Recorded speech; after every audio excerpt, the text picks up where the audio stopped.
l'INSERA. On n'arrive pas, il y a d'autres médias qui font de l'investigation, on n'arrive pas en concurrence, on arrive en complément avec un positionnement à nous qui est précis, c'est pas idéologique. Au Capital, notre particularité, c'est que comme on a longtemps travaillé sur le local, on réfléchit pas trop en angle gauche-droite. On réfléchit un conflit d'intérêts, un métro, une corruption, c'est rarement de gauche, c'est rarement de droite. Donc on réfléchit toujours en termes d'intérêt général. Et on a fait, depuis 25 ans, on a cultivé notre indépendance. On a la chance d'avoir un actionnaire depuis une dizaine d'années qui est fiduciaire, je le dis en toute transparence,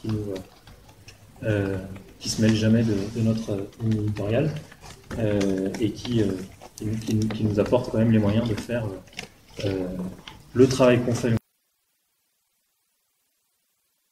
Capital et ce projet sur le SER. N'empêche qu'une revue et l'investissement politique à modèle économique, c'est pour ça qu'on rassure. On part sur cette revue et qui sera en demande, je le dis tout de suite, une opération avec Iski Bank qui est ils ont été attendu par le projet, c'est plaisir de voir qu'ils étaient vraiment très mobilisés là-dessus. L'objectif, je ne pense pas qu'on ne demandera pas des sommes extrêmement fortes par rapport à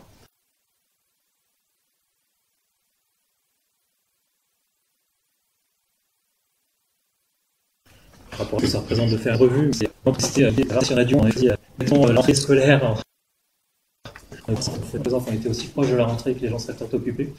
Donc on dit, bah, tiens, s'il y a autant d'intérêt, c'est peut-être bon signe pour nos projets. Et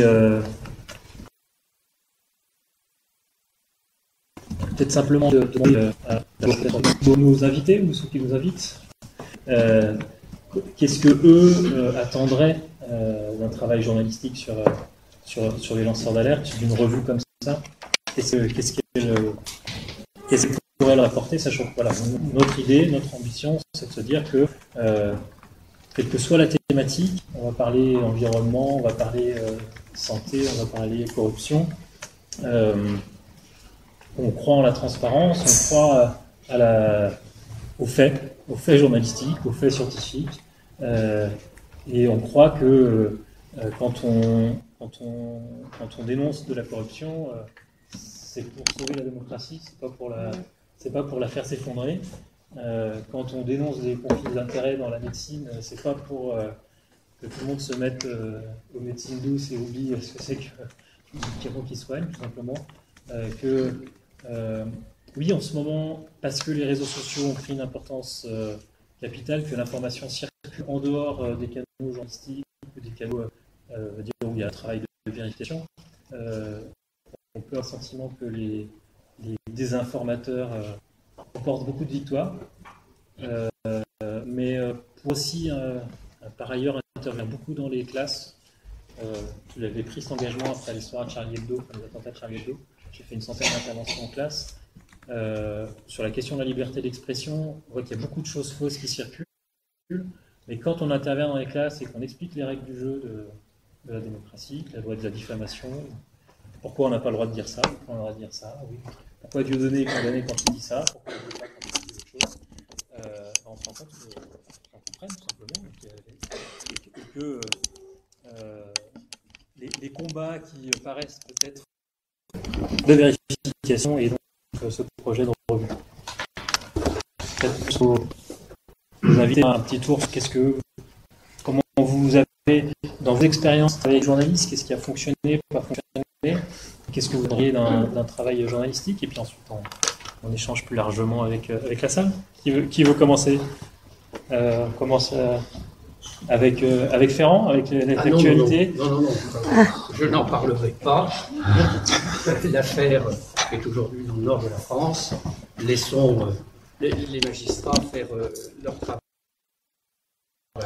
Après, d'autres évolutions. On interviendra. Non, moi, d'abord, c'est toujours difficile d'intervenir en premier.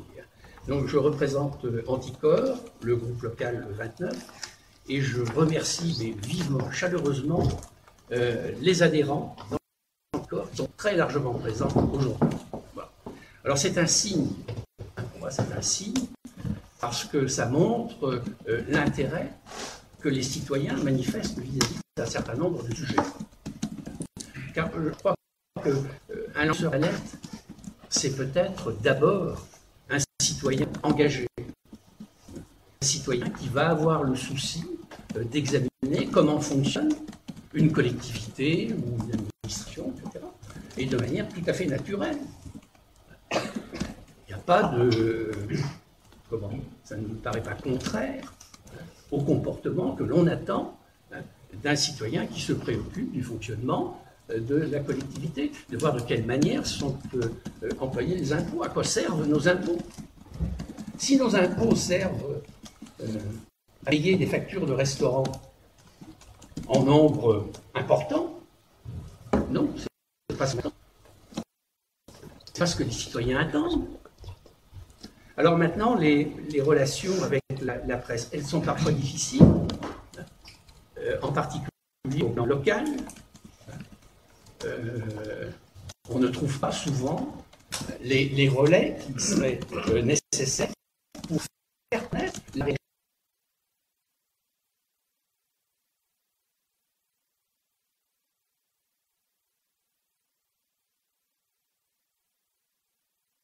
des faits.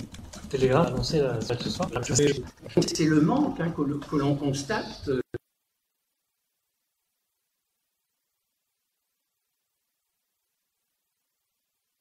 Et les lanceurs d'alerte sont divers. Madame Frachon ici représente le lanceur d'alerte par excellence. Mais son combat a été porté par l'ensemble de la presse, régionale, nationale, internationale. Il y a eu, à la base, il faut le rappeler, un film. Fera-t-on un jour un film sur un élu qui utilise de l'argent pour inviter au restaurant X ou Y sur très important. Et je n'ai jamais entendu, moi je n'ai jamais été invité par un journaliste à m'exprimer. Jamais. Or, il y a pourtant des éléments à apporter pour donner une image réelle, exacte, actuelle de la situation. Voilà, en entrée, ce que je pouvais dire. C'est toujours difficile d'intervenir en premier. Merci, Sylvain. Je vous en prie. Dans les algues vertes, peut-être? Oui, oui. Donc, je me présente, je suis président d'une association qui s'appelle Sauvegarde Notre-Trégor et co-président d'une autre association qui va dire tout de suite ce pourquoi nous nous battons, qui s'appelle Alpes-Marée Verte, avec mon ami André Oliveau. Et puis, c'est à ce titre-là que nous avons été confrontés à un problème sérieux que posent les marées vertes, qui ne sont pas seulement un trouble dans le paysage, mais qui sont une atteinte grave à la santé publique. Cette atteinte grave à la santé publique, bien évidemment, a été très longtemps liée, et aujourd'hui, elle n'est, je dirais, acceptée que du bout des lèvres par les pouvoirs politiques. Donc, la question qui est posée, c'est de savoir que ce que nous pouvons attendre d'une revue comme le lanceur d'alerte. Eh bien, moi je dirais d'abord, la première des choses, et je pense beaucoup aussi à ma voisine, d'ailleurs je salue, et je suis très honoré d'être à côté d'elle. Non mais c'est vrai, c'est important. Vous êtes un exemple pour nous qui est quand même pas négligeable, qu'on puisse dire.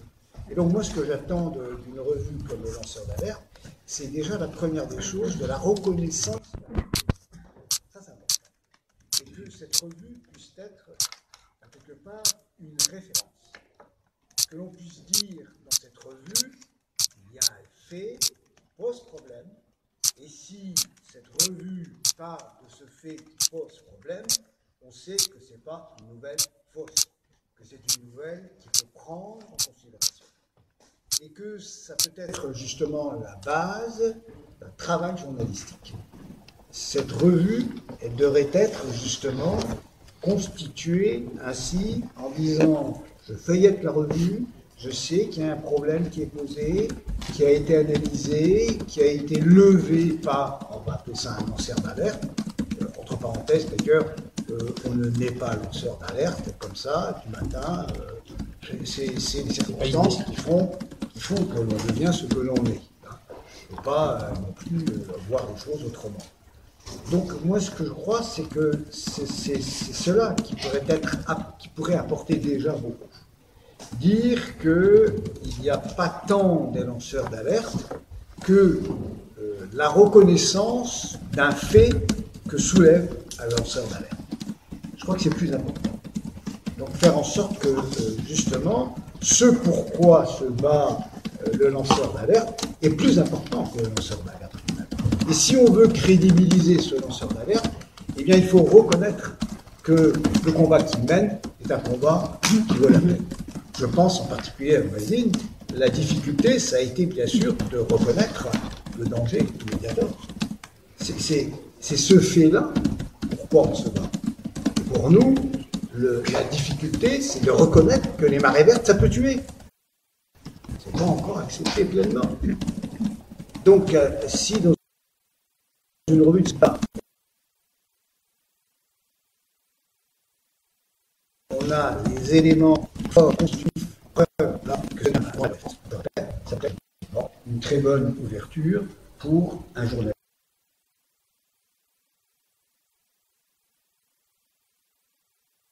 d'investigation. Ce qui est très un mode de référence. Voilà. Déjà, ça pose une ambition. Mais je suis assez d'accord avec l'idée que c'est pas tant le lanceur d'alerte qui compte que le fait. Et puis ça permet de s'éloigner de lanceur d'alerte qui peut avoir, dans les profils qu'on a pu rencontrer, avoir des ambitions politiques parfois, d'avoir des idéologies. Ce qui compte au final, c'est qu'est-ce qui est vrai, qu'est-ce qui est faux. Et c'est vrai qu'on a rencontré aussi, avouons-le, beaucoup de lanceurs d'alerte assez fragiles, assez soit dépassés par leur histoire, soit des gens, soit aussi des gens qui sont tombés dans des choses un peu complotistes. Il faut avoir la pointe très épaisse. Il y a des lanceurs d'alerte qui savent résister à tout. Il y en a qui sont détruits par leurs histoires et qui ont beaucoup de mal à prendre du recul et savoir reconnaître qu'est-ce qui est un fait d'intérêt général et qu'est-ce qui est un combat personnel qui n'a pas d'intérêt général. Et je pense à plusieurs histoires, je ne vais pas les détailler là parce que ce serait un peu cruel ou pas élégant, mais ça c'est un vrai travail qui est à faire pour les journalistes. Il y a un travail, c'est dans les histoires, qu'est-ce qui finalement c'est dépersonnalisé. Les journalistes on aime bien personnaliser parce que quand quelqu'un incarne une histoire, c'est quand même beaucoup plus facile à raconter. Et quand quelqu'un l'incarne bien, ça lui donne aussi une puissance extraordinaire. Permet aussi de la porter à la télé, de la porter à la radio, de la porter dans différents médias. Donc la personnalisation peut avoir une puissance énorme, mais toutes les affaires n'ont pas la chance d'avoir Yann Frachon aussi, ou d'avoir une figure qui est capable de l'incarner. Ça ne veut pas dire qu'il n'y a pas des faits journalistiques intéressants à écrire dessus. Donc le côté, quand on part dans une idée d'une revue semestrielle, je me reconnais assez bien dans cette ambition-là. L'objectif, c'est quand même de poser les choses pour un long terme. C'est une revue qu'on va trouver 6 mois, mais qu'on devra garder dans sa librairie pour 2-3 ans après dire, mais en fait, le procès Mediator, ça se basait sur quoi, c'était quoi, que ce soit toujours d'actualité. Au-delà de ça. Peut-être sur le tour de table ou... Oui, on s'est rencontrés en fait à l'heure du déjeuner et j'ai un peu fait part de mes difficultés entre guillemets d'un qualificatif qui peut aussi enfermer, prêter à l'amalgame, à l'instrumentalisation. Et Enfin, c'est pour moi, alors je vais essayer de m'expliquer, c'est une grande difficulté. Alors, tout d'abord, pourquoi est-ce que l'alerte Mediator a été particulièrement remarquée et pourquoi beaucoup de lanceurs d'alerte, entre guillemets, m'ont demandé les clés, entre guillemets, de ma réussite, si je puis dire. Et ma réponse, elle est extrêmement simple et terrible, c'est 2000 morts. Et ça pose pas mal de problèmes, ça, parce que d'abord, vous voyez, vous dites que vous êtes, voilà, vous m'avez salué avec beaucoup de gentillesse, et en fait, j'admire ce que vous faites, parce que les uns et les autres qui démontaient les dysfonctionnements des rouages de notre démocratie, de notre environnement. Et à dire vrai, j'admire l'énergie que vous allez trouver pour faire émerger ces dysfonctionnements qui sont à la fois importants et en même temps, il n'y a pas 2000 morts forcément derrière. C'est ça que je veux dire. Ça met en jeu la démocratie, donc ce sont des choses très fortes. Mais pour lequel il faut une sacrée hargne et un sacré engagement. Et j'ose dire que moi, je pense que je l'aurais pas. Enfin, non, mais je suis désolée de dire ça, mais non, parce que c'est la ténacité. Ouais, la ténacité, ouais, c'est certainement. Oui, mais parce que dimanche soir, une victime du Mediator est morte à l'hôpital de la Cavale Blanche, en fait. Et cette répétition des morts, voilà, c'est quelque chose qui est absolument incontournable. Alors, pourquoi je vous raconte tout ça? Parce que ça va être, je pense, une des difficultés d'un journal comme le Lanceur. Alors, il y a une première difficulté, donc vous avez évoqué, on a pas mal parlé à midi, c'est de distinguer ce qui relève de l'engagement paranoïaque, de l'amalgame, de l'idéologie qui va en fait précéder une alerte qui finalement n'est pas construite. Enfin, je vous ai dit, moi en tant que lanceuse d'alerte, je vous l'ai raconté à midi, on a essayé de récupérer l'affaire du Mediator pour faire valoir des alertes sans lien, ou au contraire des amalgames. Alors ça peut être les amalgames avec les antivaccinalistes. C'est une des choses moi qui m'a le plus stupéfiée, c'est de voir que j'étais très très rapidement récupérée par des gens qui ont des convictions que les vaccins c'est pas bon pour la santé. Bon, mais ça n'a rien à voir avec l'affaire du Mediator, mais rien. Et c'est pas parce que l'affaire du Mediator existe que ça valide le fait que les vaccins seraient bons ou mauvais pour la santé. Ça n'a rien à voir. Et donc vous avez un travail à faire de dénouer les fils et de se défaire des amalgames et de l'envie de tout mettre dans le même panier à partir d'une histoire. Chaque histoire est autonome, etc. Donc c'est un sacré boulot. Le deuxième boulot, c'est ce que vous avez dit. Je vous ai dit, la clé du succès du Mediator, c'est 2000 morts. Mais heureusement, ce n'est pas le cas de toutes les alertes. Et ça ne veut pas dire qu'elles ne soient pas très importantes pour défendre la démocratie, pour que nos impôts soient utilisés comme il faut, pour que notre environnement soit à la fois respectueux et aussi garantisse l'avenir. Hein. L'affaire Hulot, malheureusement, nous montre à quel point voilà, c'est absolument essentiel. Et là, c'est la difficulté d'émerger, de passer le buzz de la communication et d'émerger pour obliger les pouvoirs publics à se saisir, parce que au total, c'est politique quand même. Derrière, il faut qu'il y ait des décisions politiques, et il faut qu'il y ait de la justice. Et c'est là où, je trouve que c'est à la fois très important et à la fois compliqué, parce que faire émerger l'affaire du Mediator, 2000 morts, il a fallu des années et beaucoup de combats. La justice n'est toujours pas rendue dans cette affaire 10 ans après l'émergence de l'alerte, alors que c'est un crime chimiquement pur. C'est-à-dire que j'ai un réquisitoire qui fait 600 pages, une ordonnance de renvoi des juges d'instruction qui fait 600 pages, qui sont une autopsie implacable d'un crime industriel pour lequel on a toutes les preuves. C'est-à-dire de la dissimulation, de l'organisation du crime, des complicités, des morts. C'est un crime chimiquement pur. d'une certaine façon, je crois qu'il y a eu trop de morts et que la justice est dépassée par l'ampleur de ce procès. Elle ne sait pas comment l'organiser.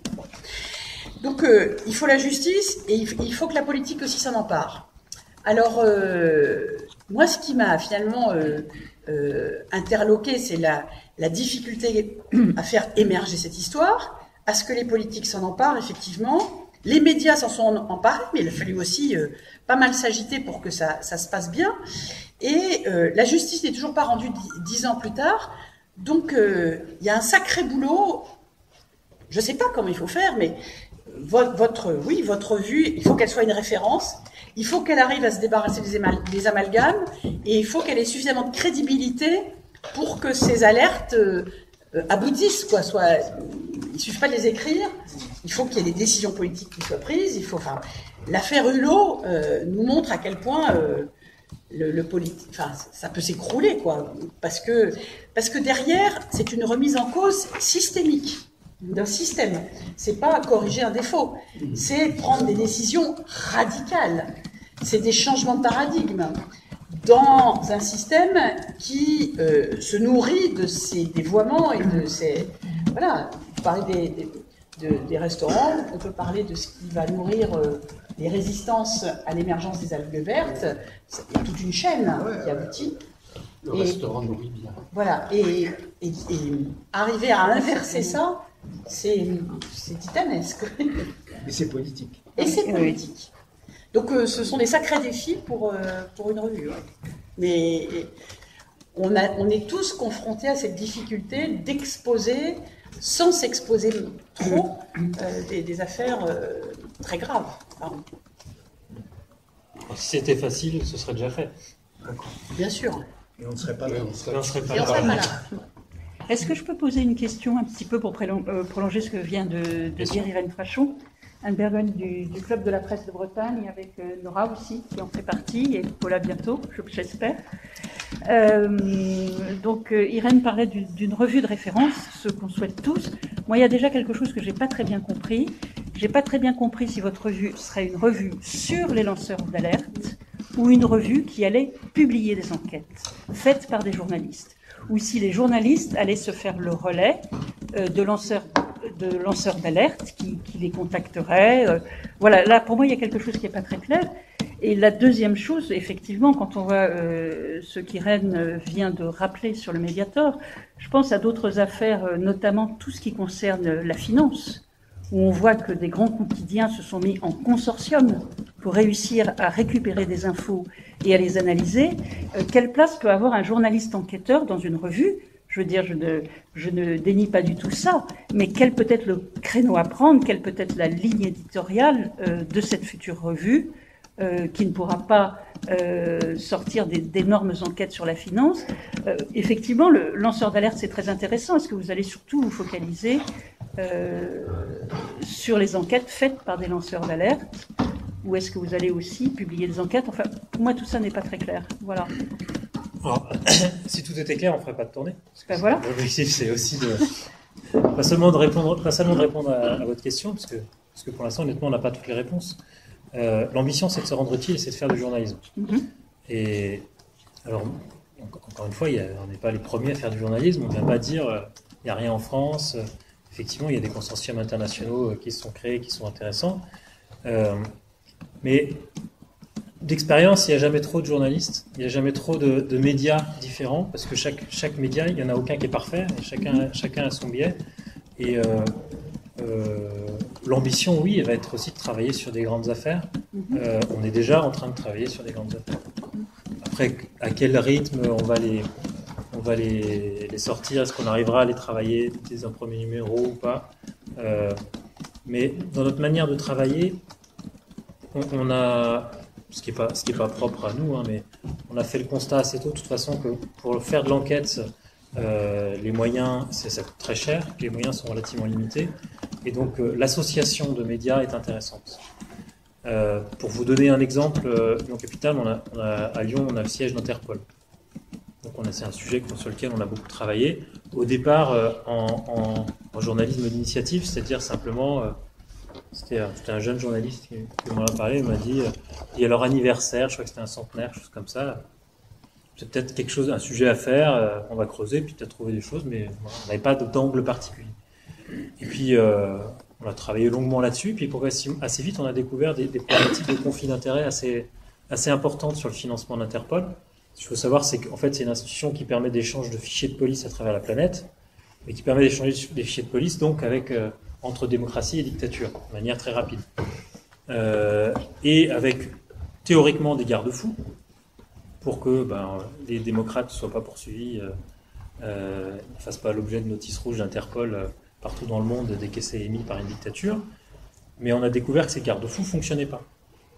Et que beaucoup de régimes autoritaires, comme la Russie, la Chine, l'Iran, avaient pu utiliser les notices rouges pour persécuter leurs dissidents. Qu'un certain nombre de cas, on avait trouvé des dissidents, notamment un dissident iranien qui avait été arrêté dans un pays étranger par la voie d'une notice rouge et puis est mort en Iran.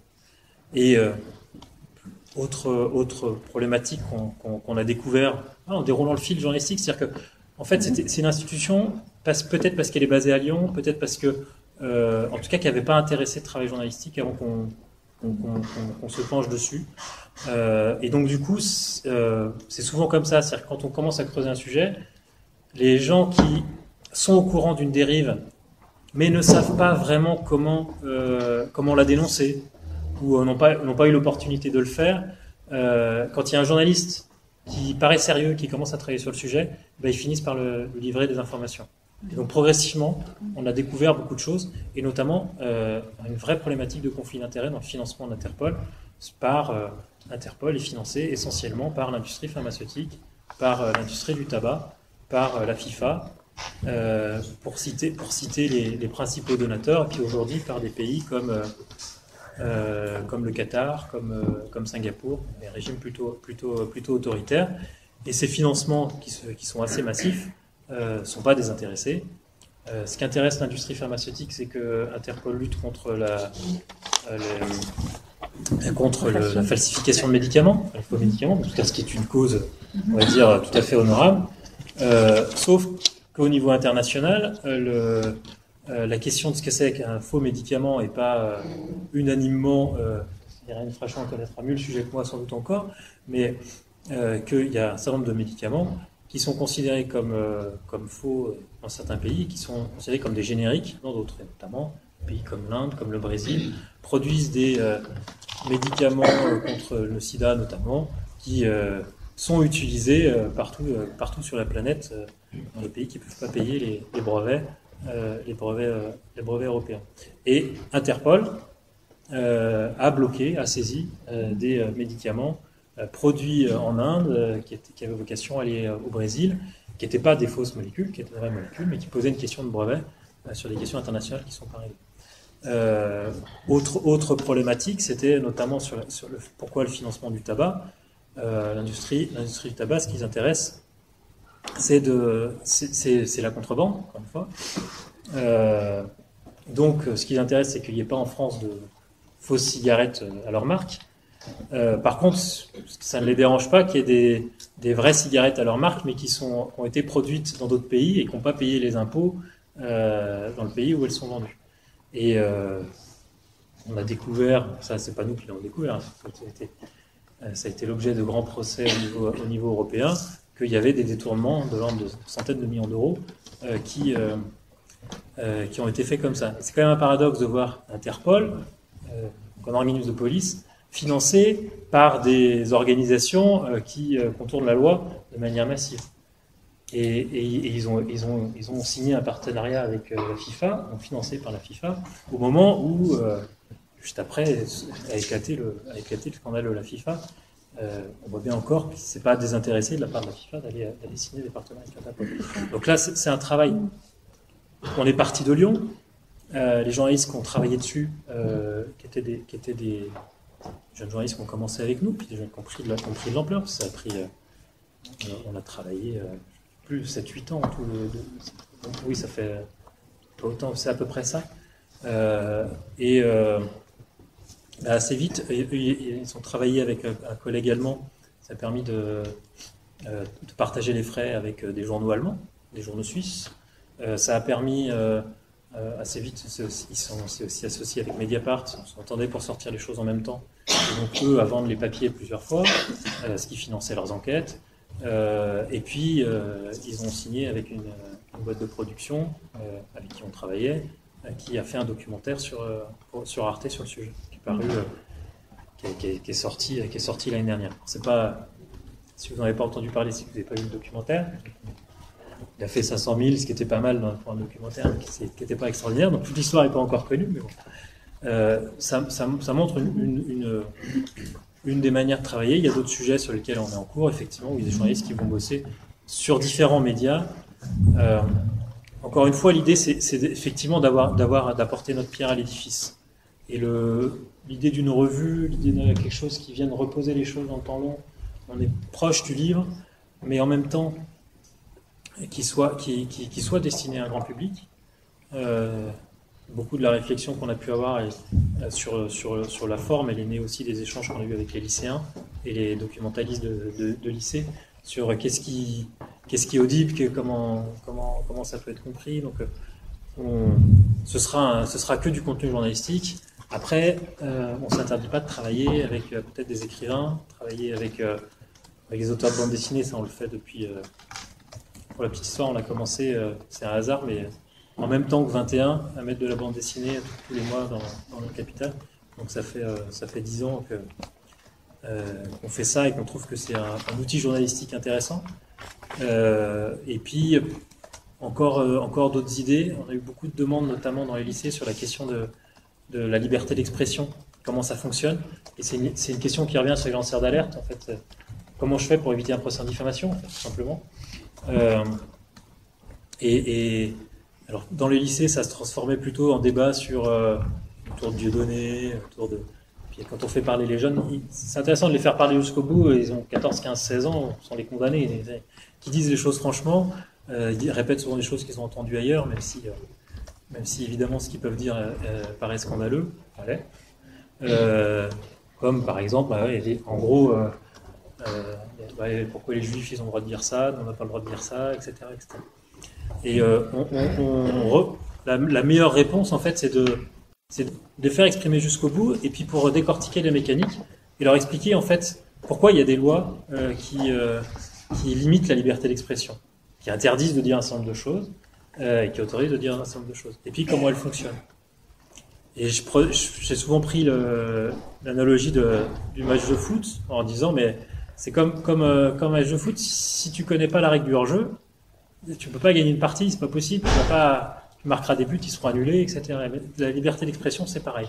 Il y a des règles, si tu connais les règles, certains vont beaucoup en jouer, mais si tu connais les règles, elles sont plutôt des règles de bon sens, elles vont te protéger et qui permettent de t'exprimer dans un espace public.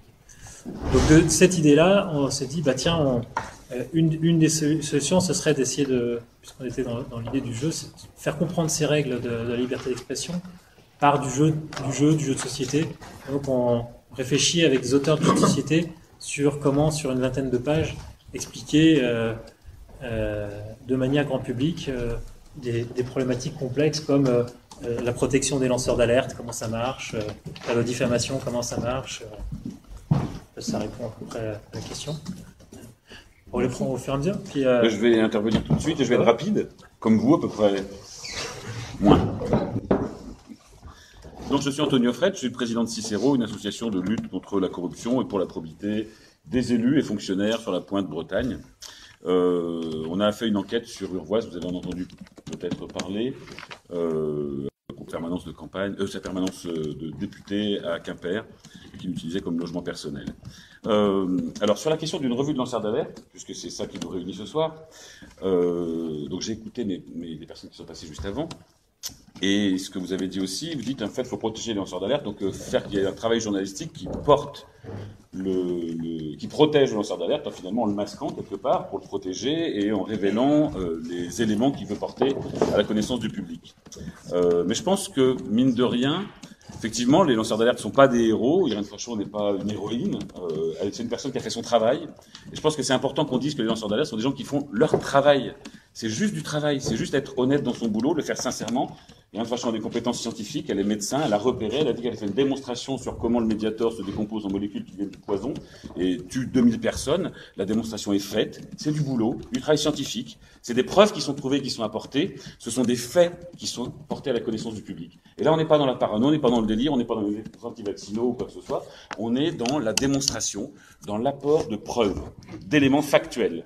On pose des choses. Et ça, c'est de l'ordre du travail. Tous les jours dans nos boulots, chacun d'entre nous ici autour de la table, nous travaillons, nous avons connaissance de pratiques, nous avons des collègues de boulot.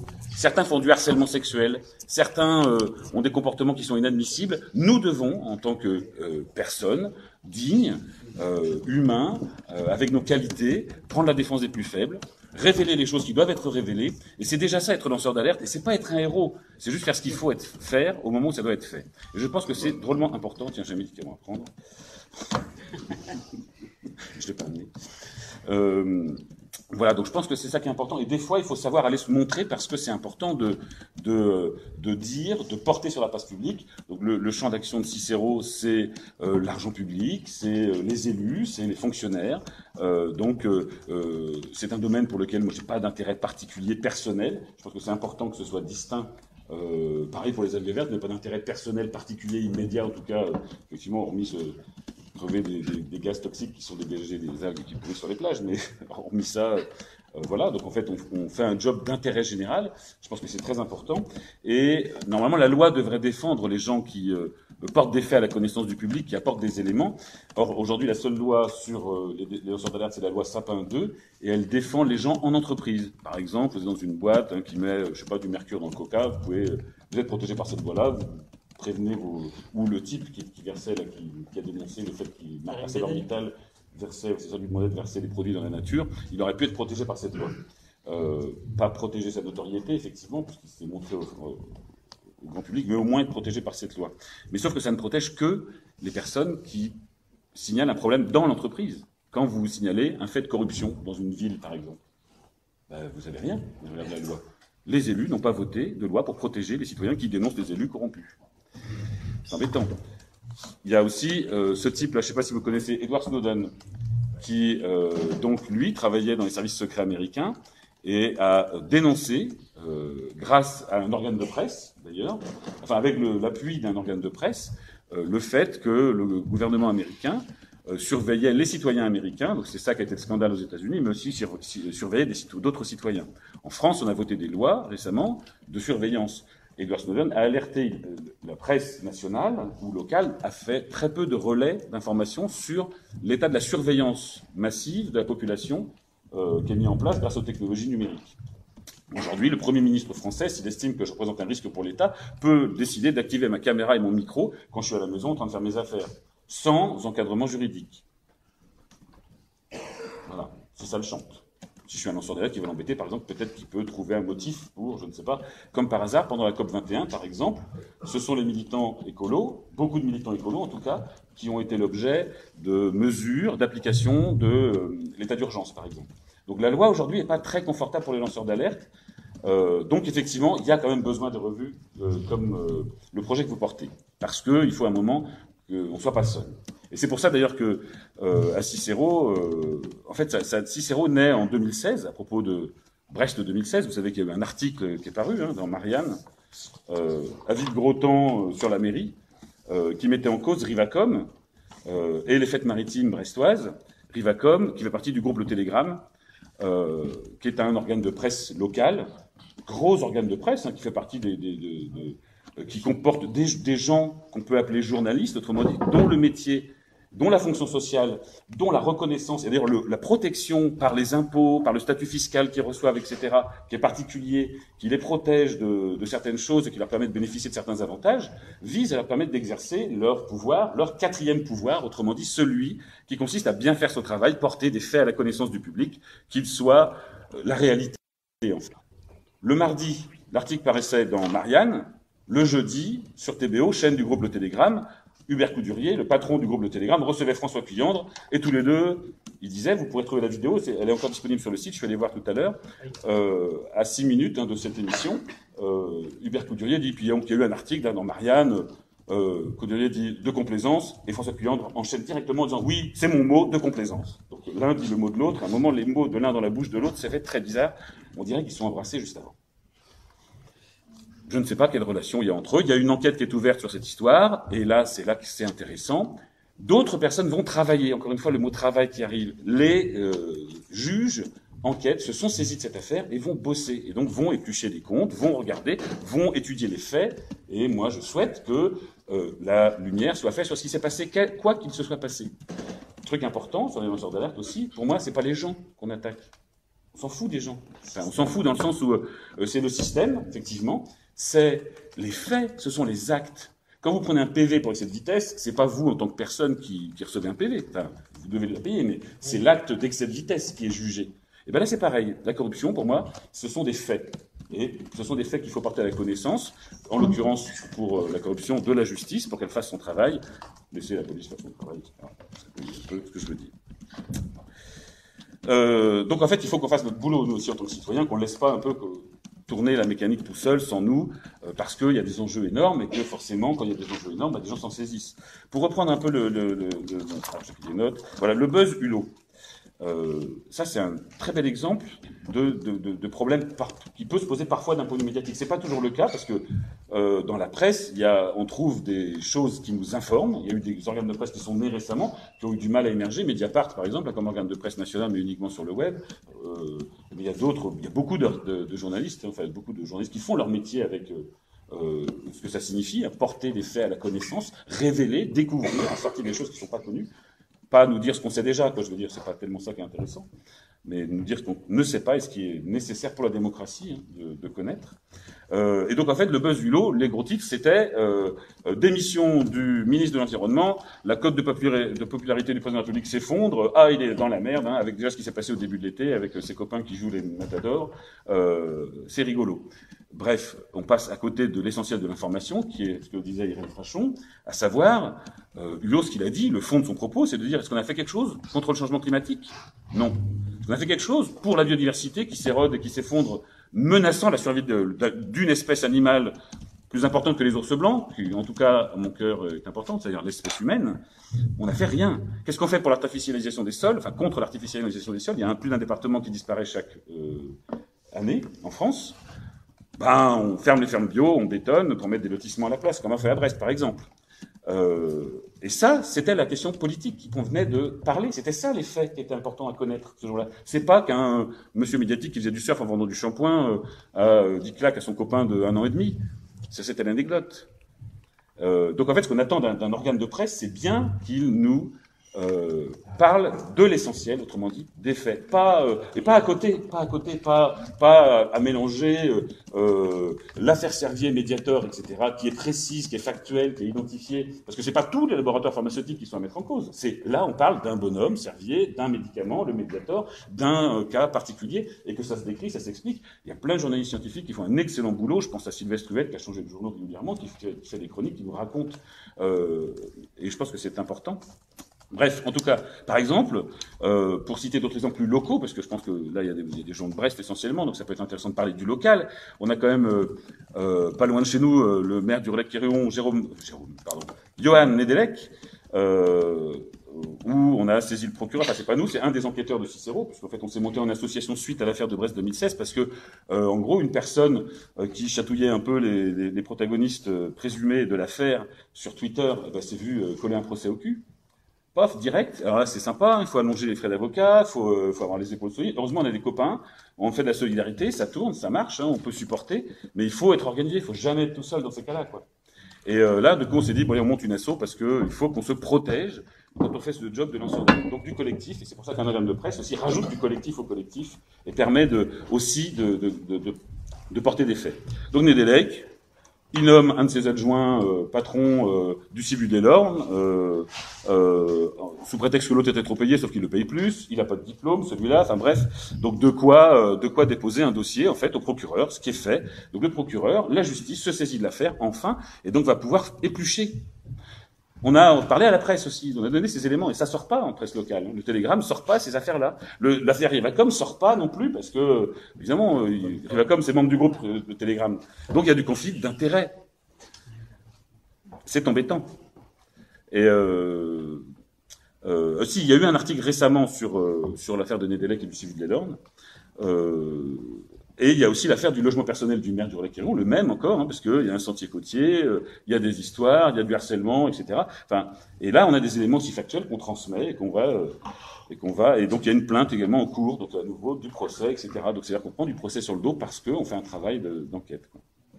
Alors sur l'affaire Urvoas, il y a eu quand même une résonance nationale. Je reviens pas sur l'affaire puisque le lanceur.fr en tant que site web a relayé avec un journaliste qui est venu sur place, qui a fait sa propre enquête, qui justement va collecter les faits, interviewe les personnes sur le terrain, regarde les pièces. Nous on fait un boulot, enfin nos enquêteurs à Cicéro font un boulot que peut faire n'importe quel citoyen. Autrement dit, il y a la commission, la CADA, je sais pas ce que ça veut dire, d'accès aux documents administratifs qu'on peut saisir, parce que quand vous demandez un document à une mairie, ils sont légalement obligés de vous le donner, enfin certains documents, mais sauf qu'ils veulent pas.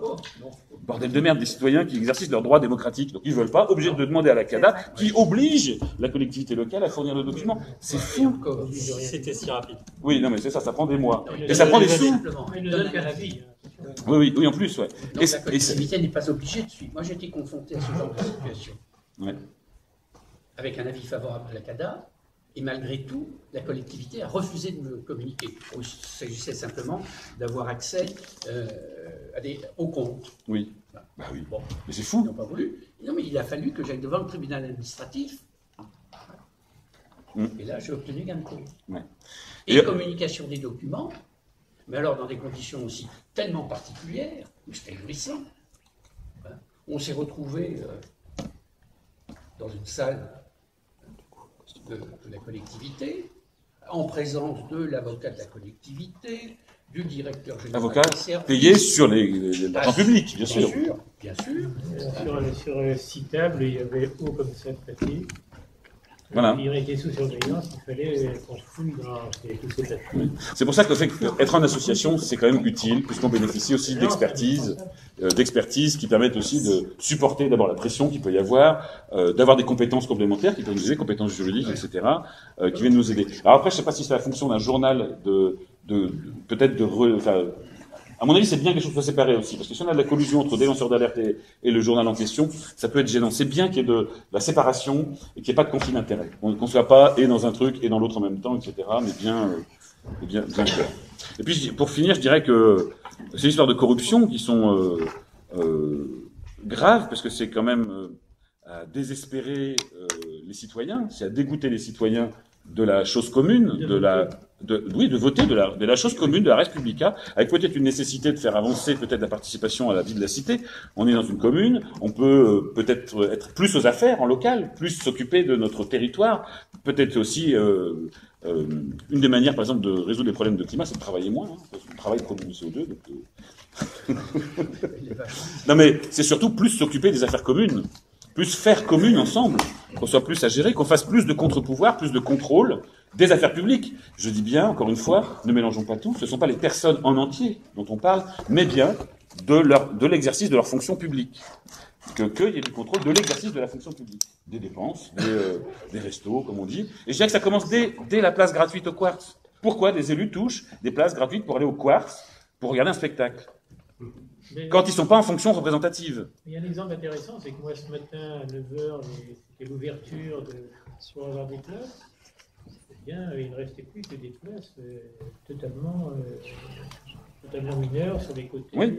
Et donc en fait, mais c'est déjà ça, je dirais que la corruption commence déjà, c'est con, ça peut paraître démago, mais par exemple, pourquoi un accès privilégié qui sert à rien, qui n'est pas lié à la fonction ? Je veux dire, effectivement, qu'un élu aille parce qu'il est élu à la culture, par exemple, et qu'il doit rencontrer l'artiste, voir comment ça se passe. Oui, bien sûr qu'il va pas payer sa place pour aller au Quartz, évidemment. Mais que, sous prétexte d'être élu, entrer au stade, entrer à la salle de concert, entrer à la salle de spectacle, mais ça se compte déjà en plusieurs centaines d'euros. C'est pas bien. C'est pas bien. Moi, je paye pour aller au Quartz. Les gens de Lambézélec, de Kelly-Verzan, de tous les quartiers de Brest, de Saint-Martin, payent pour entrer au Quartz. Pourquoi est-ce que, sous prétexte qu'il était élu, qu'il touche des indemnités, bon, qu'il reverse parfois à une association qui redistribue, mais ça c'est autre chose. Faut lire le Télégramme, puisque là, il y a un journaliste d'investigation qui a fait son boulot.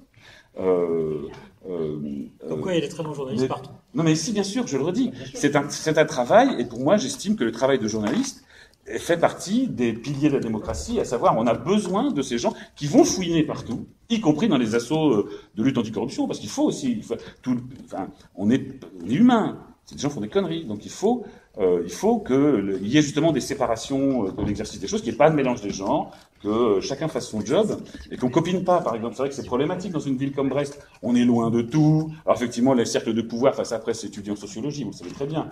Quand on est grand chef d'entreprise, forcément, on est à l'occasion d'aller aux grandes places au stade, où on rencontre les grands élus, on rencontre les grands patrons, les grands propriétaires immobiliers, et que forcément on navigue dans les mêmes sphères, et ça pose des problèmes sociaux. Comment est-ce qu'on fait pour réguler ça? Peut-être qu'effectivement, dans la représentation démocratique, il faudrait faire tourner beaucoup plus de personnel. Une idée, pour éviter que s'installent on peut pas faire que le pot de confiture soit dans les mêmes mains, parce qu'on sait qu'à force, forcément, ça tente, quoi. Bon. Ce que je retiens aussi, c'est que pour que la société fonctionne, il faut que chacun à sa place joue son rôle pleinement. Et on disait sur les médecins, c'est vrai que les médecins ont aussi une grande responsabilité dans l'affaire Mediator. Dès lors qu'elle a été rendue publique, pourquoi ne sont-ils pas levés?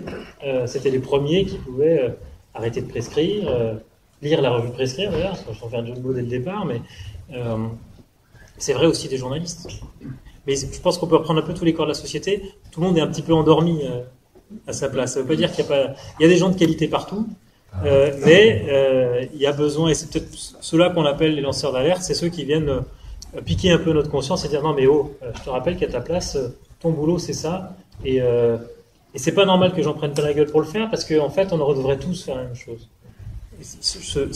Après, je suis tout à fait d'accord de dire que c'est vraiment chacun son rôle, que le travail du journaliste, c'est pas un travail d'association, c'est pas un travail de lanceur d'alerte. Effectivement, il doit être à distance, il peut être critique vis-à-vis du lanceur d'alerte s'il y a matière, critique vis-à-vis de l'association. On ne se privera pas d'aller travailler sur des conflits d'intérêts dans des associations, on le fera. Évidemment que les journalistes ne sont pas un corps social parfait. Ce qui permet que la démocratie fonctionne, c'est la pluralité. Et c'est vrai qu'au niveau local, on le voit partout, le manque de diversité de la presse est un problème. Mais bon, encore une fois, on peut le dire des médecins, on peut le dire des journalistes, on peut le dire des associations aussi, qui peuvent être très critiquées, on peut le dire des politiques. Il y a des dysfonctionnements dans tous ces corps-là. Après, on peut aussi... on est à un point où on est en train de... On voit qu'à certains endroits, on va essayer des sociétés sans journalistes. On va essayer des sociétés sans politique, des sociétés sans association. C'est quand même la dérive autoritaire qu'on voit arriver. Le premier citoyen de la France emploie des mots concernant la presse qui sont très choquants, y compris lui. Je pense que dans la République. Quand il dit quoi? Il lui est arrivé d'avoir des réponses vis-à-vis des journalistes qui n'étaient pas satisfaisantes. Macron professe un mépris des journalistes qui est absolument ahurissant. On l'a vu à vous le dites mieux que moi. Oui, c'est ça, oui, l'affaire Benalla, par exemple. D'ailleurs, il n'y a que vous que ça intéresse. Ah ben. Oui, voilà, c'est ça. Mélenchon, Mélenchon aussi. Qui ça? Le FN, enfin bon.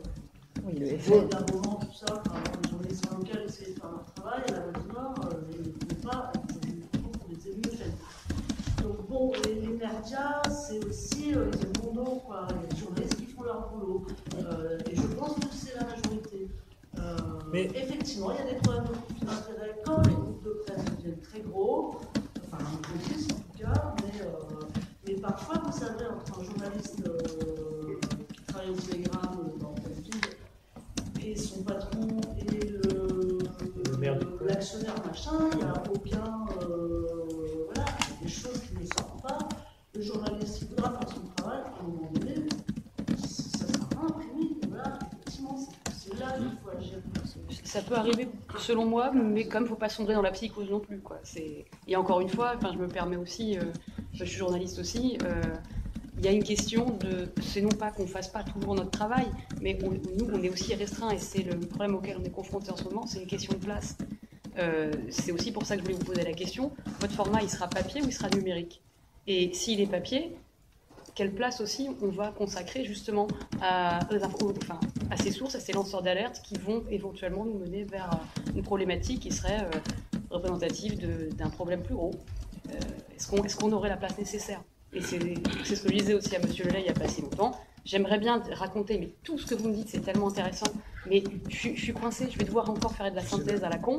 Et ce sera un peu réducteur, mais je vais essayer au mieux de parler du problème. Comment on va faire? Sur ce que vous dites, ça a été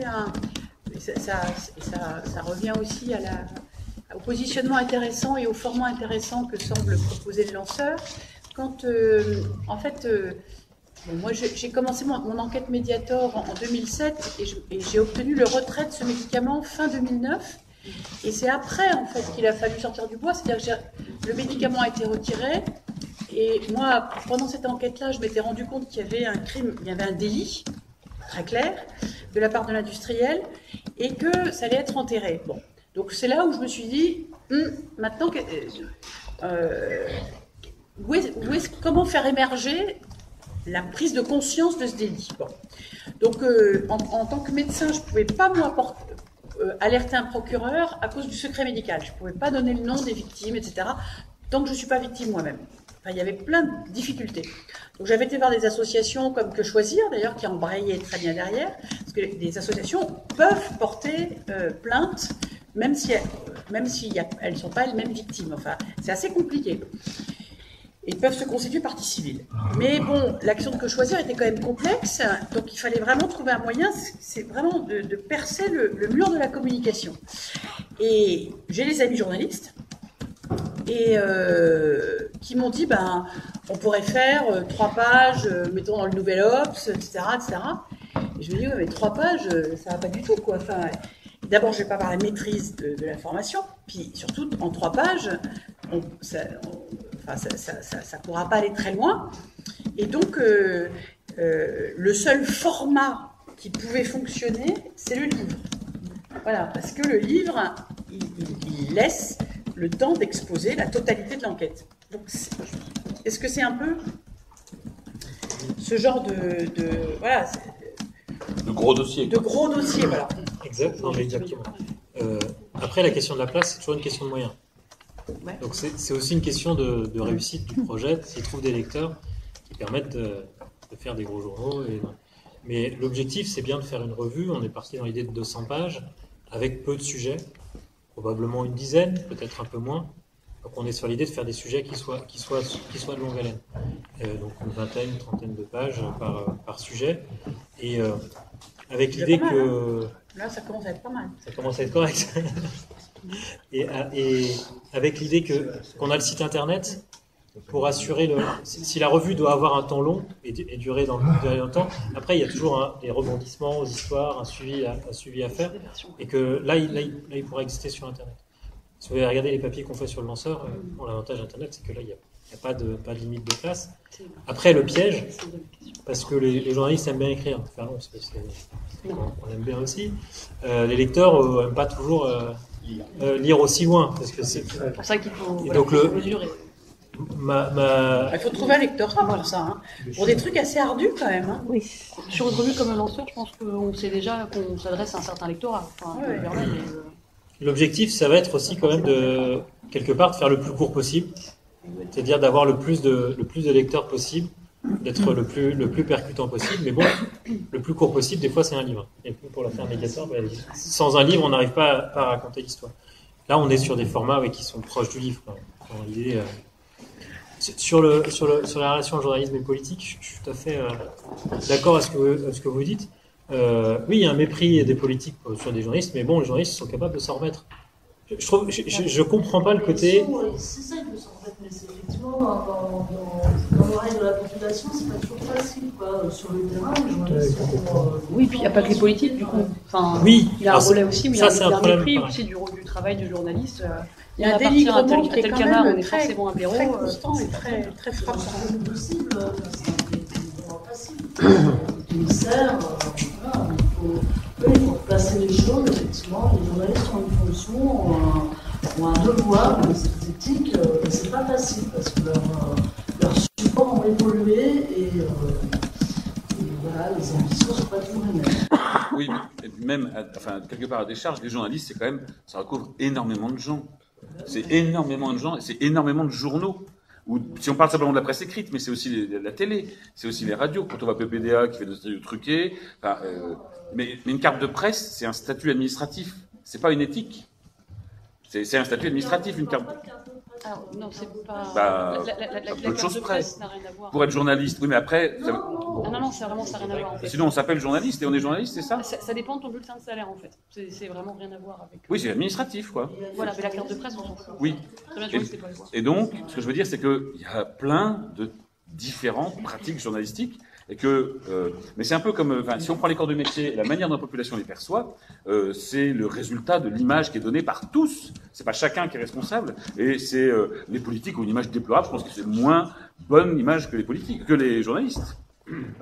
Mais ça, après, c'est une question de travail. C'est une question je pense, aussi au métier de faire leur, enfin, comment dire, aux corporations professionnelles, peut-être de mettre de l'ordre dans à l'interne ou pas. C'est à choisir, c'est à voir. Et c'est vrai que le journaliste, c'est compliqué. C'est compliqué parce qu'il y a tous les échelons. On voit bien, enfin, sur Urvoas, nous, on peut pas faire confiance à la presse locale. C'est pas possible. Il y a trop de proximité. On est obligé de passer par le national. Et heureusement que le national existe, c'est complémentaire et ça permet de sortir le truc. Sinon, comme moi j'ai été choqué quand j'ai vu Coudurier et Cuillon discuter ensemble 3 jours après l'article de Marianne. J'ai dit mais c'est quoi ce truc-là? Et puis alors, le mot dans la bouche de l'autre. Enfin, c'était vraiment. Moi j'ai été choqué en tant que juste spectateur. Enfin, je regardais la séquence 3 fois en me disant mais qu'est-ce que c'est que ce truc? Alors depuis, Cuillon et Coudurier se sont fâchés.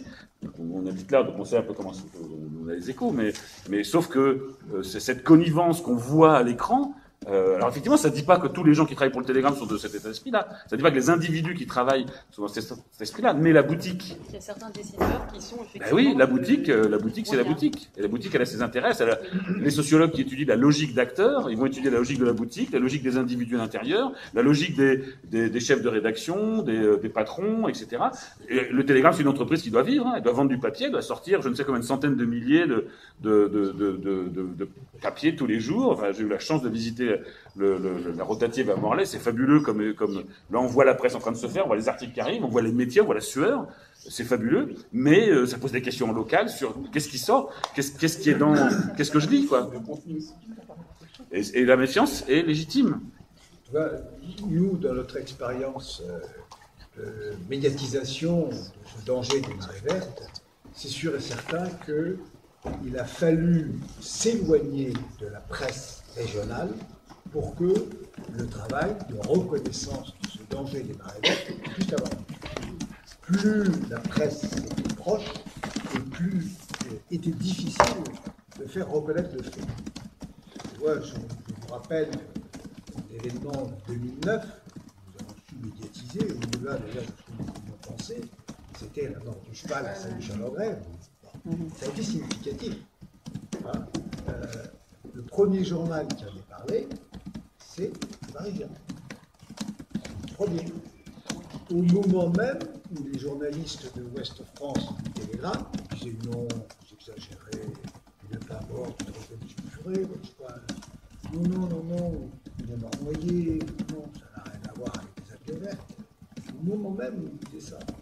Et c'est parce qu'il y a eu le relais de la presse nationale qui après, bien sûr, s'est complètement emballé, que la presse nationale est obligée de suivre.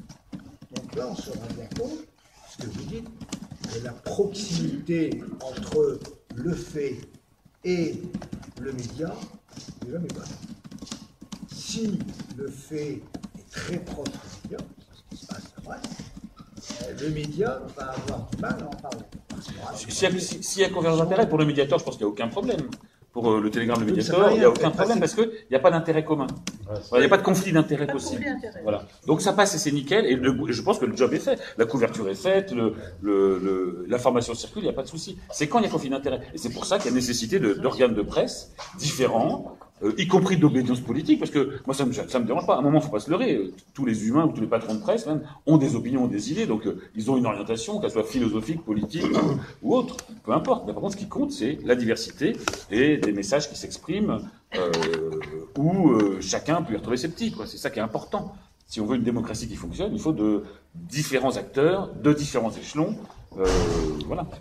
Et c'est vrai qu'en France, peut-être qu'on a un problème, la concentration des groupes de presse, des rachats, etc., la Dassault qui joue un rôle, finalement, contrôle le truc. Tu veux de la diversité, sur ta table de petit déjeuner, tu as le même patron de presse devant toi. Donc, et il te pointe un canon sur ton nez. Donc, bon, c'est pas évident.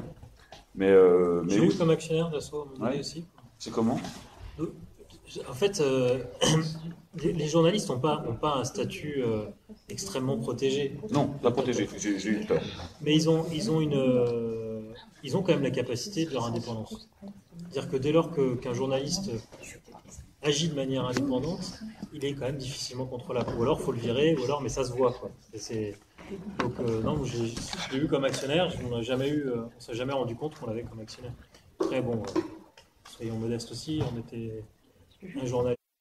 La protection des journalistes, et ils ont une clause de conscience. En fait, c'est le droit d'être licencié. Le droit d'être licencié avec 10 fois les indemnités légales. Ce qui fait que quand on donne un ordre à un journaliste contraire à son éthique, ça peut coûter assez cher. Le journaliste sait qu'il est en situation de se retourner. C'est pas ça. C'est ça la principale protection des journalistes en France, c'est celle-là. C'est quand même super compliqué à faire, et après, pour se faire rembaucher derrière, On va prendre des grillés, ouais. Pour vivre et travailler au pays, c'est pas facile. C'est one shot, ça, et on va faire autre chose après.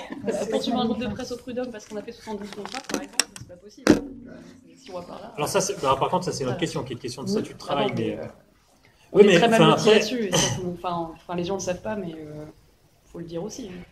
Moi, je peux pas pense, faire ça toujours.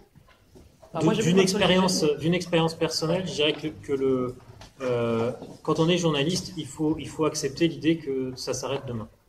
C'est une situation qui est c'est-à-dire qu'on le fait dans certaines conditions. Nous, on a la chance de le faire avec beaucoup d'indépendance, mais j'ai besoin de me dire que si demain j'ai pas l'indépendance que j'ai aujourd'hui, si j'ai plus cette liberté-là, j'arrête et j'irai faire autre chose. Et quand on a cette force-là, globalement, on tient bien, quoi. Nous, on s'est retrouvé à un moment donné avec un actionnaire qui était soi-disant, enfin celui qui nous a fait la meilleure impression, défense de la liberté de la presse, patron de gauche, social, etc. Ça avait duré 3 mois. Des noms. Bon, c'est le groupe April, Bruno Roussel. C'est public, hein, à l'époque, c'était Gérard Collomb était président du Grand Lyon. On venait de l'avoir comme actionnaire, de le mettre en une, où garantissait notre indépendance. Et puis le numéro d'après, le vice-président au marché public du Grand Lyon a démissionné et a expliqué dans Lyon Capital qu'il le faisait parce qu'il en avait ras-le-bol de jouer les guignols sur des marchés qui étaient typés dans son dos. Et je vais voir les groupes en leur disant la concurrence est libre, et puis en fait tout s'arrange dans le bureau de Collomb. Donc je démissionne. On avait enquêté sur ces marchés, montré qu'effectivement ça se négociait comme ça. Alors je précise, c'est pas...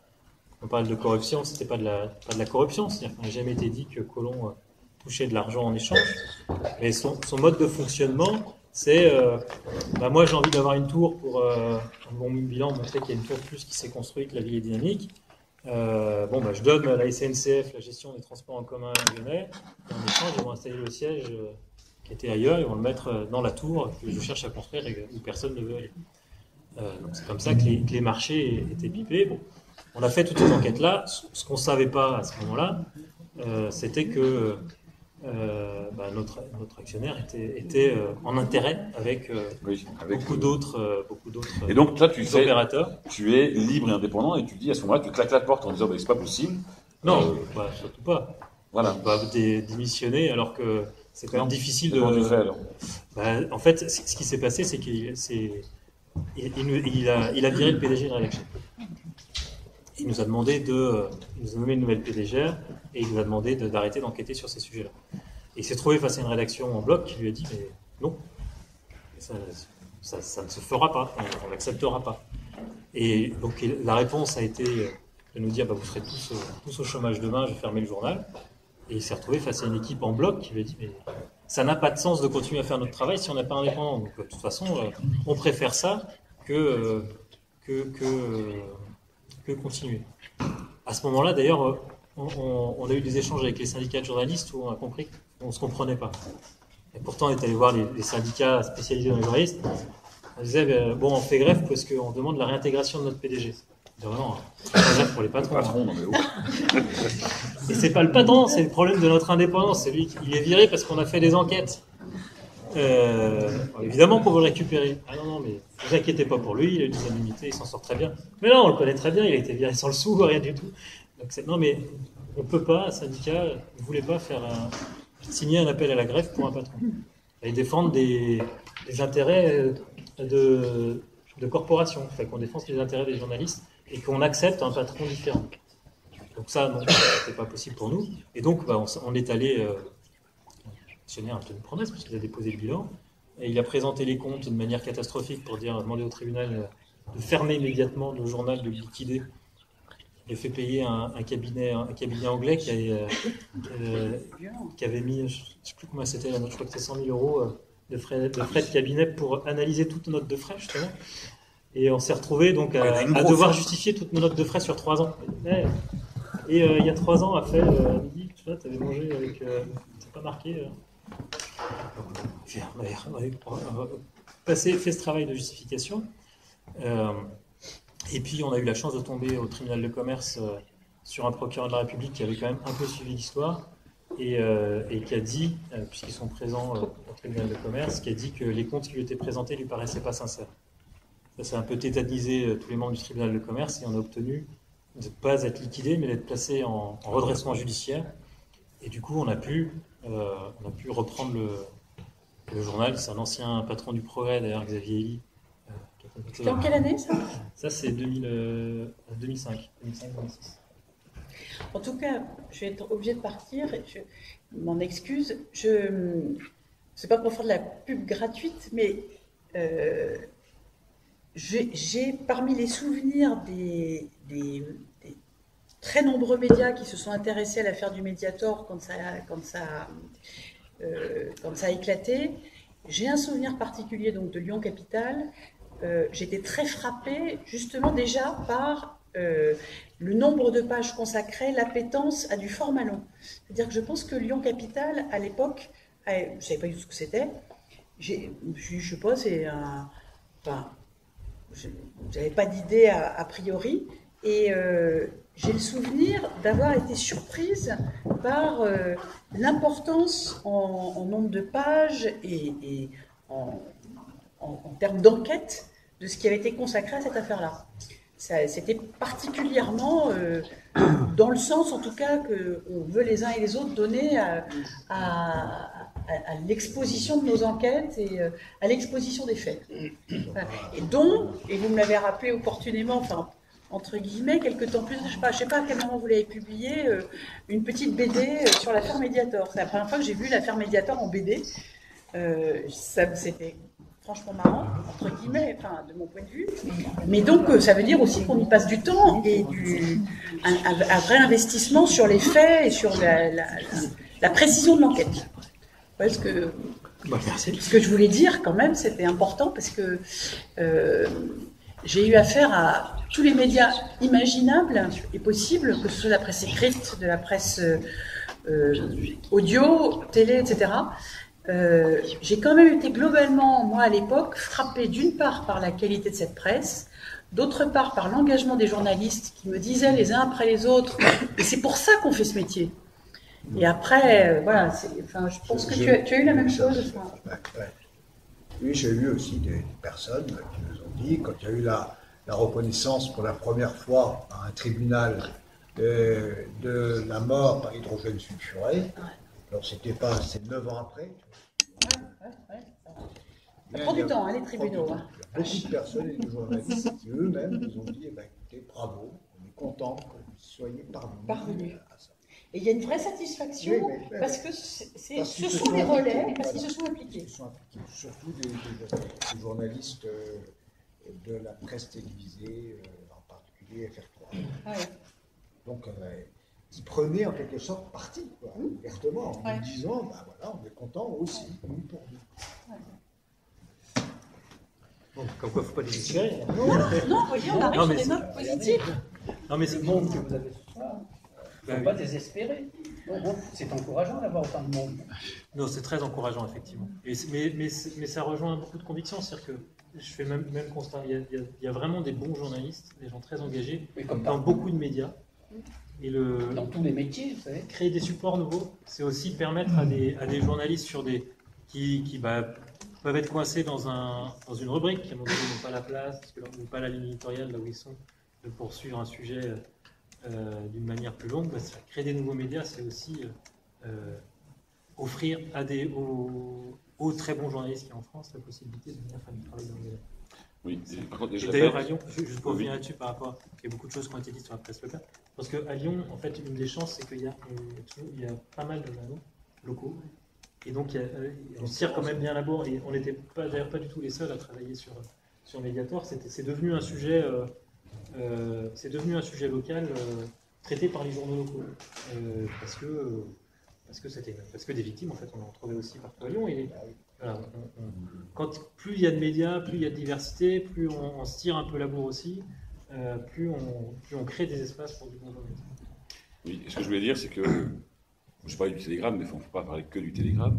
On a un enquêteur à Quimper, l'affaire Urvoas, qui va le dire à Christian Guérou, qui est le patron du Ouest France à Quimper, et dans la foulée, il envoie les SMS à Urvoas, directement. Voilà, donc la proximité, c'est gênant. D'ailleurs, c'est l'histoire qu'on a racontée sur le Lanceur. Oui. C'est vrai qu'on était assez effarés par ça, Voilà. d'une violation complète de la question du secret des sources. Je ne sais pas comment vous faites sur le club de la presse en Bretagne, pour ce type d'attitude. Nous, on défend pas ça, évidemment. Non mais, oui, mais comment vous traitez cette affaire? Est-ce que vous faites un communiqué? Est-ce que vous dites... Non, je ne sais pas, je pose la question. Je ne vous demande pas si vous le défendez. Hein. L'information n'est pas un journal, le club de la presse. On a un réseau, voilà. Mais vous en discutez entre vous? Comment? Vous en discutez entre vous de ce genre d'attitude de collègues? Effectivement, on est aussi, contrairement à ce que vous dites, parfois, ces journalistes de proximité lancent quelque chose qui va faire une info nationale. Et là où c'est complexe, c'est effectivement quand il y a plus d'intérêt, quand il y a de la politique locale. Là, sur ces sujets-là, d'accord. il y a des portes qu'on ne peut pas défoncer. Ok. Mais sur la plupart des choses, je ne sais pas, moi, Notre-Dame-des-Landes, on a pris position il n'y a pas très longtemps pour dire qu'effectivement, les journalistes étaient empêchés de travailler. Ce sont des conditions de travail. Par les CRS et par les manifestants. Je me permets juste de remercier Irène Frachon de sa présence, d'être venue. Et si on peut juste l'applaudir quand elle part, pour lui donner du courage, pour obtenir un procès sur Mediator et continuer. Bravo à vous pour votre initiative et puis bonne fin de soirée à tous et au plaisir. Merci. Au plaisir. Je veux savoir ce que c'est que le club de la presse. Oui. Margot, le club de... C'est la présidente. La coprésidente est là. Mais c'est pas suffisant, je voudrais en savoir plus. Je précise, les coprésidents pour la première année Vraiment mal. Viens là. Le club de la presse, c'était historiquement rennais. Et on a poussé pour que ça devienne quelque chose de plus régional. C'est pour ça que la mission d'Educat d'incarner cette coprésidence depuis Brest. Mais je vous assure qu'on fait beaucoup de choses auprès aussi des journalistes indépendants. C'est les journalistes indépendants qui sont demandeurs de ça, formation de ça. Et la plupart du temps, c'est parce qu'ils ont quitté aussi la PQR. Ils sont passés par la PQR, ils ont quitté, voilà. Mais c'est pas simple, hein. C'est pas simple. Mais c'est quoi le club de la presse? C'est un réseau un de journalistes et de communicants. Alors, on n'a pas les mêmes intérêts toujours, évidemment, mais on essaie de défendre aussi nos valeurs. C'est-à-dire qu'on veut absolument défendre une information de qualité et libre. Donc vous travaillez tous dans des journaux différents? Oui. Dans le Pèlerin et 20e siècle? Pardon? Non. Dans le Pèlerin et 20e siècle. Non. Non, mais c'est un. Non, pas tout à fait, monsieur, pas tout à fait, non, vraiment. les clubs de la presse. Vous êtes constitué en association ou... Oui, c'est une association qui a plus de 40 ans d'ailleurs. C'est un des premiers clubs de la presse de France. L'idée, c'est à la fois de réfléchir à l'évolution de nos pratiques. Voilà, on a besoin d'échanger entre confrères, effectivement, parce que parfois certains se retrouvent dans leur. Se retrouvent enfermés comme un hamster dans une roulette, quoi. Comment vous êtes vécu par les journaux eux-mêmes, par Coudurier par exemple? Ils nous méprisent. Ah bon? C'est bon signe. Ça dépend pour l'instant, on n'a pas réussi à obtenir une oreille attentive de leur part, mais voilà, effectivement, des journalistes du Télégramme, il y en a très peu de journalistes salariés qui sont beaucoup d'indépendants en fait. Parce que tout ce qui a été dit est très intéressant, mais quand on vit des problèmes au niveau local, au niveau d'une commune, on est quand même très très démunis. Comment on peut, avec quel outil, on peut sensibiliser la population, dans la mesure où on n'a justement pas le relais du seul journal local, le Télégramme, le plus lu en tout cas dans le principe. Je pense que c'est un problème. Et juste pour répondre sur le club de la presse, je vous remercie d'être là. On suis très content et à chaque fois on va quelque part, on sollicite les clubs de la presse parce que c'est un. Je ne vous connais pas particulièrement ici, est-ce que vous travaillez, mais j'ai remarqué ça un peu partout. Les clubs de la presse jouent un vrai rôle pour sortir de l'isolement les journalistes indépendants. Il y a un côté mise en commun de moyens pour des journalistes qui. Voir comment ça marche, hein, des rédactions qui embauchent à temps plein des journalistes, il n'y en a pas tant que ça. Voilà, vous les connaissez, il y en a, ça compte sur une poignée de main, surtout dans les régions. Et donc par contre, il y a beaucoup de journalistes qui travaillent pour différents supports, pour des journaux nationaux, mais qui passent d'un journal à l'autre.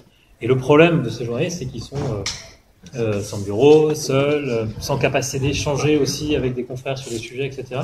Et le club de la presse, souvent...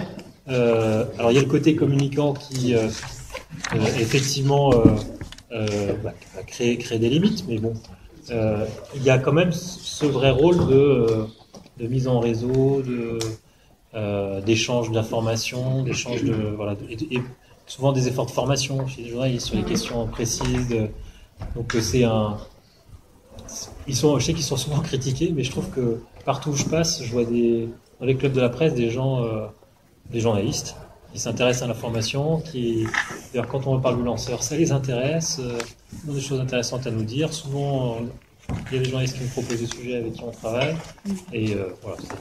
Mais on est aussi tourné vers l'extérieur, parce que par exemple, je ne sais pas si c'est le cas pour tous les clubs de la presse, peut-être que tu pourras nous le dire, Margot, mais en Bretagne, on a un soutien de la région pour c'est l'éducation des citoyens aux médias, c'est ça exactement Voilà, donc qui nous permet d'intervenir. En fait, c'est la période post-Charlie. Voilà. Une réflexion donnée sur à l'éducation aux médias. Alors ça se fait depuis pas mal d'années envers les écoles. Oui, on intervient dans les écoles. Envers le citoyen lambda, il y a une action menée.